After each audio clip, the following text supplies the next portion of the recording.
Ika-24 ng Pebrero, taong 1888. Ipinanganak si Vicente Lib, isang Pilipinong bayani na nakiisa sa laban ng Bataad at ang unang Pilipinong nagtapos sa United States Military Academy.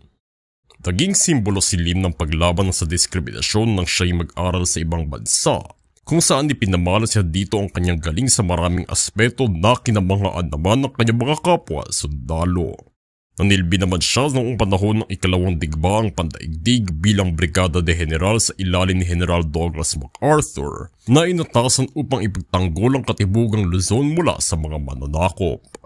Nang siya naman ay makaligtas sa marcha ng kamatayan sa Bataad, tinanggihan niya na makiisa sa mga aktibidad ng gobyerno ng Hapon at nagpanggap na may sakit habang nagsasagawa ng mga lihim na gerilyang aktibidad sa Luzon. Kalaunan na inutusan siya na pumunta sa Australia upang samahan si General MacArthur, ngunit nahuli siya sa biyahe at ibinilanggo ng ilang buwan bago siya ibitayin ng mga Hapones.